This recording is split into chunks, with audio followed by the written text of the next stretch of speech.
வார்த்தி, எப்படி இருக்க? வீட்டில் அப்பா அம்மா பாட்டிலாம் எப்படி இருக்காங்க? ஆ, ஆல் குட்கா. நீங்களாம் எப்படி இருக்கீங்க? நாங்கள் தானே இருக்கோம். உன்னை பார்த்துட்டு வந்த ராசி வீட்டில் ரொம்ப நல்லாகுது. அது ஒன்றும் இல்லைடா, ஒரு சின்ன ஃபேமிலி ப்ராப்ளம். அதை மனசில் வச்சுட்டு பேசிகிட்டு இருக்காங்க. நீ ஒன்றும் தப்பாக எடுத்துக்காத. வந்து உட்கார்றா. ஆ, ஏம்மா, சொன்ன தப்பாக எடுத்துக்க மாட்டியே. கோவிலுக்கு தான் வரேன், ஒரு புடவை கட்டலைன்னா கூட பரவாயில்ல, சுடிதார் ஆச்சு போட்டுன்னு வரலாம்ல. இன்னும் சின்ன பிள்ளையாட்டும் பாவாடை சட்டை போட்டுனுங்கிற. நீ என் பிள்ளையோட சின்ன பொண்ணு தான். ஏன் இவ்வளோ விடவும் சின்ன பொண்ணு தான், ஒத்துக்கிறேன். ஆனால் நீ கைக்கு வந்தில்லல்ல, எந்தெந்த இடத்துல எந்தெந்த துணி போடணுன்னு இருக்குல்ல. கோவிலுக்கு வரோம், இப்படியா போட்டுன்னு வருவா? இல்லை, ஃபேமிலி கூட ஒரு கெட்டு கெட்டு போயிருந்தோம். டைம் ஆகிடுச்சேன்ட்டு அப்படியே ஓடி வந்துட்டேன். சாரிம்மா. ம் அதெல்லாம் விடுங்க அத்தை. இந்த வயசில் போடாமல் எப்போ போட போகிறா? இன்னும் கொஞ்சம் நாள் கல்யாணம் ஆகிடுச்சுன்னா இதை போட முடியுமா? இப்போயே போட்டுக்கிட்டோம். கல்யாணம் ஆனதுக்கப்புறம் இந்த மாதிரி துணியா? இப்போயே சொல்லிட்டோமா, சுடிதார் போடுறதா இருந்தால் போட்டுக்கலாம். இல்லையா, இவ்வளோ மாதிரி புடவை கட்டிக்கோ. இந்த மாதிரி துணிலாம் நமக்கு செட் ஆகாது. இப்போ சொல்லிடுறேன், நாங்கள் ஆம்பளைங்க இருக்கிற இடத்துல இப்படிலாம் போட்டு நிற்கக்கூடாது. ஆ, சரிங்க. நீ ஆளே இந்த மாதிரி அமைதியாக தான் இருப்பியா, இல்லை புது ஆளுன்னு எங்ககிட்ட பேச மாட்டியா? அப்படி இல்லை, நான் வீட்டுக்கு ஒரே பொண்ணு. அது மட்டும் இல்லாமல் ஃப்ரெண்ட்ஸ் கூடயும் அவ்வளோ செட் ஆகாது. தனியாகவே இருந்து பழகிடுச்சு.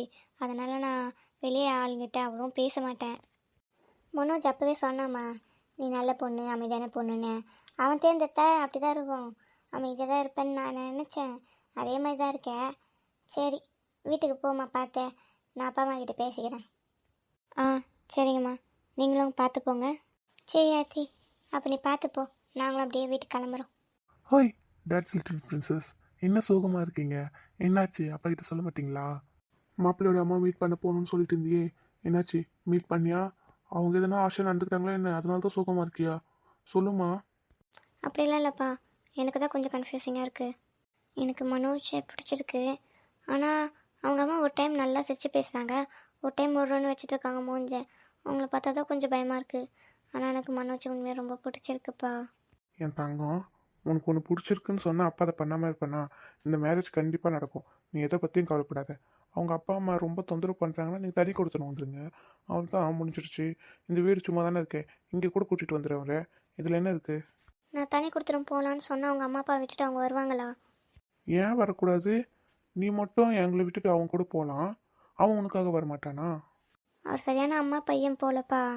எனக்கு அவர் பார்க்கும் போதே தெரிஞ்சிருச்சு. முதல்ல நீ அவருக்கு ஃபோன் பண்ணி பேசுமா. உனக்கு ஓகேனா ஃபர்தராக மூவ் பண்ணலாம், இல்லையா இதோட ஸ்டாப் பண்ணிக்கலாம். இனிமேல் உன் இஷ்டம்.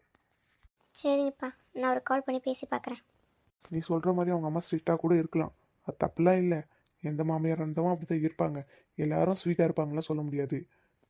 ஃபேமிலியாக எல்லாரும் ஒன்றா இருக்கணும்னா நீ அட்ஜஸ்ட் பண்ணி போகணும். இல்லை என்னால் இருக்க முடியாதுன்னா தனியாக வந்துரு, அவ்வளோதான். எதை பற்றியும் நீ கன்ஃபியூஸ் ஆகாத. அப்புறம் நீ முதல்ல போய் அவன்கிட்ட பேசு. அவன் என்ன சொல்கிறான்னு பாரு. அவனுக்கு இந்த கல்யாணத்தில் இஷ்டம்னா ஃபர்தராக மூவ் பண்ணலாம், இல்லையா நிறுத்திடலாமா இதோட? நீ எதுக்கடா தேவையில்லாமல் சோகமாகற? நீ சோகமான அப்பாவுக்கு பிடிக்காதுன்னு தெரியும்ல. என் தங்கம் இல்லை, சிரி. இல்லைப்பா, நான் சோகமெல்லாம் இல்லை, லைட்டாக கன்ஃபியூஸ்டாக இருந்தது. அதனால தான் உங்ககிட்ட பேசினேன். எனக்கு இப்போ ஒரு ஆன்சர் கிடச்சிருச்சு. நான் அவர்கிட்ட பேசி பார்க்குறேன். இல்லைப்பா, நான் சோகமெல்லாம் இல்லை, கொஞ்சம் கன்ஃபியூஸ்டாக இருந்தேன். அதனால தான் உங்ககிட்ட பேசிகிட்டு இருந்தேன், மற்றபடிலாம் இல்லை. ஆனால் எனக்கு ஒரு தெளிவான ஆன்சரும் கிடச்சிருச்சு. நான் அவர்கிட்ட பேசி பார்க்குறேன். கவிதா. சொல்லுங்க அத்தை. வந்து இப்படி கொஞ்சம் உட்காரா. சொல்லுங்க அத்தை, என்னாச்சு? டீ காஃபி எதனா போட்டு வருவா? அதெல்லாம் ஒன்றும் தேவையில்ல. இப்போ அந்த பொண்ணை பார்த்து பேசணும்ல. பேசின வரைக்கும் நல்ல பொண்ணு மாதிரி தான் தெரியுது. உனக்கு என்ன தோணுத? நல்ல பொண்ணாக தான் இருக்குமோ? எனக்கு தெரிஞ்ச வரைக்கும் நல்ல பொண்ணுன்னு தான் அத்தை நான் நினைக்கிறேன். நீங்களே பார்த்தீங்களே எவ்வளோ அமைதியாக பேசுகிறா. அது மட்டும் இல்லாமல் அந்த பொண்ணும் அண்ணா மாதிரி அமைதியாக இருக்கா. அண்ணனுக்கு செட் ஆவாங்கன்னு தான் எனக்கு தோணுது. அண்ணனுக்கும் அந்த பொண்ணு பிடிச்சிருக்குன்னு தானே சொல்கிறாங்க. யோசிச்சு பாருங்க அத்தை. யோசிச்சதால் தான் அந்த பொண்ணை வர சொன்னேன். எனக்கும் அந்த பொண்ணு நல்ல பொண்ணு தான் தோணுது. அவங்க அப்பாவுக்கு தான் ஃபோன் பண்ணி பேசலான்னுக்கிறேன். எனக்கு வேறு ஒன்றும் இல்லை. மனோஜ் ஒரு வாயில்லாத பூச்சிடி. அவனுக்கு ஒரு நல்லது நடந்துட்டா நிம்மதியாக இருக்குமேன்னு யோசிக்கிறேன். அதெல்லாம் நல்லபடியாக முடியும் அத்தை. நீங்கள் பொண்ணுடைய அப்பா கிட்டே பேசி பாருங்கள். இரு, மாமா வரட்டும், அவர் பேசினதா கரெக்டாக இருக்கும். அம்மா. வரஜா. அம்மா, இன்றைக்கி அந்த பொண்ணு கோவிலில் பார்த்து பேச போகிறேன்னு சொன்னீங்களே, பேசுனீங்களா?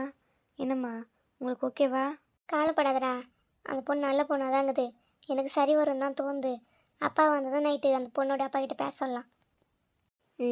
சரிம்மா, நான் போய் ரூமில் ஃப்ரெஷ் ஆகுறேன், டயர்டாக இருக்கு. ஏண்டி, சின்னவன் இன்டர்வியூ போகணுன்னு சொன்னியே, ஏதாச்சும் ஃபோன் கின் பண்ணானா? இல்லைத்த, அவரும் ஃபோன் பண்ணல, நான் ஃபோன் பண்ணவும் எடுக்க மாட்டுறாரு.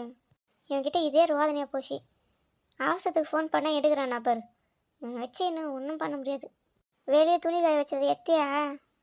அடிக்கிற வெயிலுக்கு 10 நாளில் எல்லாம் துணி வெளுத்து மக்கிடும் போல. அப்படி வெயில் அடிக்குது. இந்த போய் எடுத்துகிட்டு வந்து மடிச்சு வச்சிடறாத்த. சொல்லாதடி, செய்டி. கொஞ்ச நேரம் மொபைல் யூஸ் பண்ணலான்னு வந்து படுத்தா உடனே கரண்ட் ஆஃப் பண்ணி விட்டானுங்க. இவனுக்கு என் மேலே என்ன தான் காண்டோ ஒன்றுமே புரியல. சரி, பேக் அவுட்டில் போயாச்சு மொபைல் யூஸ் பண்ணலாம். இப்போ தான் நல்லா ஜில்லுன்னு காத்தடிக்குது. ரிலாக்ஸ்டாக இருக்குடா சாமி. யார் அது கால் பண்ணுறது? ஆர்த்தியா? எதுக்கு இன்னத்தை கால் பண்ணுறா? ஒன்றுமே புரியலையே. சரி, அட்டன் பண்ணி பேசுவோம். ஹலோ, சொல்லு ஆர்த்தி. என்ன இன்னத்தை கால் பண்ணியிருக்க? என்ன எதனா முக்கியமான விஷயமா? அம்மா ஏதாச்சும் கோவமாக பேசுனாங்களா என்ன உங்ககிட்ட? அப்படிலாம் ஒன்றும் இல்லைங்க, நார்மலாக தான் கால் பண்ணேன். எப்படி இருக்கீங்க? என்ன பண்ணிட்டு இருக்கீங்க? ஆஃபீஸ்லேருந்து வந்துட்டீங்களா? இப்போ தான் ஆர்த்தி வந்தேன். ரெஸ்ட் எடுக்கலாம்னு போய் பெட்டு மேலே அப்போ தான் படுத்தேன். உடனே கரண்ட் ஆஃப் பண்ணிட்டானுங்க. சரின்னு வேலையே பேக் கார்டுக்கு வந்தேன். கொஞ்ச நேரம் கழிச்சு கால் வருது. யாரான்னு எடுத்து பார்த்தா நீங்கள். சரின்னு உடனே அட்டன் பண்ணேன். என்ன வேறு ஏதாச்சும் இம்பார்ட்டண்ட்டாக பேசணுன்னு கால் பண்ணியே என்ன? இம்பார்ட்டன்ட்லாம் இல்லை. உங்கள் அம்மா என்ன சொன்னாங்கன்னு தெரிஞ்சுக்கலாம் தான் கால் பண்ணேன். அவங்களுக்கு ஓகேன்னு சொல்லிட்டாங்க. மேடம்க்கு எப்படி? மேடம்க்கு ஓகேன்றதால தானே கோவிலுக்கு வந்தாங்க. அப்படிங்களா? அப்போ நேம் ஒய்ஃப்னு சேவ் பண்ணிக்கலாமா? நீங்கள் ரொம்ப லேட்டு. நான் ஆல்ரெடி சேவ் பண்ணிட்டேன் ஹஸ்பண்டை. ஓ, அப்படிங்களா? அது சரி, நான் தான் லேட்டா? 90s கிட்டாச்சு. ஒவ்வொன்றும் சொல்லி தான் கொடுக்கணும். வாங்க, கல்யாணம் பண்ணிட்டு வந்து எல்லாத்தையும் சொல்லி கொடுங்க. நான் கற்றுக்கிறேன். சீக்கிரமே வந்து எல்லாத்தையும் சொல்லித்தரேன். வெளியே எங்கேயாச்சும் போகலாமா? எனக்கு உங்களை தனியாக மீட் பண்ணி பேசணும்னு ஆசையாக இருக்குது. கூட்டிகிட்டு போகிறீங்களா? என்கேஜ்மெண்ட்டுக்கு முன்னாடி வெளியே வா. எங்கள் அம்மாவுக்கு தெரிஞ்சா கோவப்படுவாங்களே. ஐயோ, அம்மா பையா, உங்கள் அம்மா கிட்ட சொல்லாமல் வாங்கிட்டா. வெளியே போய் கொஞ்சம் நேரம் பேசிட்டு வரலாம். சரி, ஓகே. எங்கே போகலாம் என்ன ஏதுன்னு நீங்களே முடிவு பண்ணி சொல்லுங்கள். போயிட்டு வரலாம். பீச்சுக்கு போகலாம். பீச்சுக்கு போய் கை பிடிச்சிட்டு அந்த அலை சத்தம் கேட்கும் போது அப்படியே பேசிட்டு நடக்கணும். ரொம்ப நாள் ஆசைப்பட்டு போயிட்டு வரலாம். இல்லைன்னா நைட்டில் லாங் ட்ரைவ் பைக்கில் போகலாமா? நைட்டா? 8 மணிக்கு மேலே எங்கள் அம்மா வீட்டை விட்டு வெளியே போக விட மாட்டாங்க. இதில் நைட்டில் லாங் ட்ரைவ் நடந்த மாதிரி தான். நீ என்ன, நான் சொல்ல வேண்டிய டைலாக்லாம் நீ சொல்லிட்டு இருக்க? ஏன் இப்படி பண்ணுற? அப்போ பீச்சுக்காச்சு கூட்டிகிட்டு போப்பா ப்ளீஸ். சரி, ஓகே, பீச்சுக்கே போகலாம். நான் எப்பவும் போல் கம்பெனிக்கு போயிடுறேன். அங்கேருந்து ஆஃப் டே கேட்டுட்டு வந்துடுறேன். ஏன்னா அம்மாவுக்கு தெரிஞ்சா விட மாட்டாங்க. சரியா? நீங்கள் வெளியே கூட்டிகிட்டு போகிறேன்னு சொன்னதே பெரிய விஷயம். இதெல்லாம் தேவையில்லாத கண்டிஷனாக நான் போடலப்பா. சரி, நாளைக்கு மீட் பண்ணலாம். நாளைக்கு வெளியே போக போகிறது நினச்சே ரொம்ப எக்ஸைட்மெண்ட்டாக இருக்குது. உங்களுக்கு எப்படி? உனக்கு எக்ஸைட்மெண்ட்டாக இருக்குது, ஆனால் எனக்கு ரொம்ப நர்வஸாக இருக்குது. இது வரைக்கும் நான் எந்த பொண்ணுக்கிட்டையும் ஃபோனில் கூட பேசினதில்லை. நாளைக்கு நேரில் மீட் பண்ணி பேச போகிறவங்க கூட எனக்கு ஒரு மாதிரி இருக்குது. கொஞ்சம் பயமாகவும் இருக்குது, கொஞ்சம் ஹாப்பியாகவும் இருக்குது. அந்த ஃபீலிங் என்னால் சொல்லவே முடியல. ஐயோ, அதுக்கு பேர் தாண்டா எக்ஸைட்மெண்ட்டு. உன்னையே நினச்சிட்டு தூங்க போகிறேன். நீ நல்ல பொண்ணுன்னு சொன்னாங்க. பேசுகிறத பார்த்தா அப்படி தெரியலையே. ஏன் நல்ல பொண்ணுலாம் ஃப்ளர்ட் பண்ணக்கூடாதா? இல்லையே, பண்ணலாமே.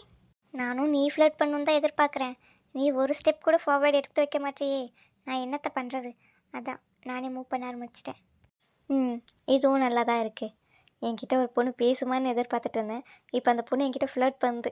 சூப்பராக இருக்குது இந்த ஃபீலிங். அப்படியாடா அம்மா பையா? உங்கள் அம்மா இன்னும் கூப்பிடல உன்னை? நீ என்ன ஒரு டைம் என்ன வாங்க போங்கன்ற, ஒரு டைம் வாடா போடான்ற, நீ என்னை எப்படிலாம் பேசிகிட்டு இருக்க தெரியுதா உனக்கு? என் ஹஸ்பண்ட் கிட்ட நான் எப்படி பேசணும்னு நினச்சேனோ அந்த மாதிரி தான் பேசுகிறேன். எதுவும் தப்பால நான் பேசலையே. ஓ, இப்போவே கண்டிஷன் போடுறீங்களா? மரியாதை தான் பேசணுமா உங்ககிட்ட? பேச முடியாதுடா. என்னடா பண்ணுவேன்? என்ன பண்ணுவேன்? பண்ணிக்கடா போடா. இல்லை, இதுக்கு முன்னாடி பேசுனதே மரியாதையாக இருக்குது மேடம். நீங்கள் அப்படியே பேசுங்க. இப்போ தான் ரொம்ப வருது. அந்த பயம் இருக்கணும். சரி, உனக்கு என்ன ஃப்ளவர் பிடிக்கும்? என்ன கலர் பிடிக்கும்? எனக்கு ரெட் கலர் பிடிக்கும். அதே மாதிரி ரெட் ரோஸ்னால் ரொம்ப பிடிக்கும். உங்களுக்கு என்ன கலர் பிடிக்கும்? எனக்கு டார்க் கலர்ஸ் ரொம்ப பிடிக்கும். பிளாக் ரொம்ப பிடிக்கும். Favourite hero? Suriya is my favourite. உங்களுக்கு? எனக்கு எப்போவுமே நம்ம இளைய தளபதி தான். இல்லை, சிஎம் ஜோசப் விஜய். அதுதான் எனக்கு முன்னாடியே தெரியுமே. சரி, உங்களுக்கு தான் சூர்யா பிடிக்கும்னு சொன்னீங்களே, கருப்பன் மூவிக்கு போகலாமா? ஃபஸ்ட்டு பீச்சுக்கு போகலாமா? இதுவே எனக்கு ஒரு கனவு மாதிரி தான் இருக்குது. இது முதல்ல நடக்கட்டும், அதுக்கப்புறம் நெக்ஸ்ட் பிளான் பண்ணியிருக்கலாம். சரி, ஓகே. ஆனால் நெக்ஸ்ட்டு கண்டிப்பாக மூவி கூட்டிகிட்டு போனோம், ஓகேவா? சரி, ஓகே, ப்ராமிஸாக மூவி கூட்டிகிட்டு போகிறேன். கருப்பன் மூவிக்கே போகலாம். என்னை கீழே கூப்பிட்றாங்கன்னு நினைக்கிறேன். சவுண்டு கேட்குது. சரி, ஓகே, பாய். Love you. இல்லை, கேட்கல, எனக்கு புரியல. லவ் யூன்னு சொன்னப்பா. எனக்கு எப்பவும் சரியாக கேட்கல. திரும்ப சொல்லு. I love you, I love you, I love you Manoj. இப்போ கேட்டுச்சா? ரொம்ப நல்லாவே கேட்டுச்சு. அப்போ ரிப்ளை பண்ணு. ஆ, நான் லவ்யூன்னு சொன்னேன்னா அதுக்கு ரிப்ளை என்ன கொடுக்கணும்? Love you too. Love you bye. Bye Ammu. Bye Ammu. என்ன புதுசாக அம்முலாம் வருது? சும்மா தான், கூப்பிடக்கூடாதா? கூப்பிடலாமே, நல்லா கூப்பிடலாம். அம்மு செல்லம் பட்டு உங்கள் இஷ்டம் போல் எனக்கு கூப்பிடுங்க. சரி அம்மு, பாய். உடம்பு பார்த்துக்கோ. பாய்ப்பா. ஐயோ, கூச்சமாக இருக்கே.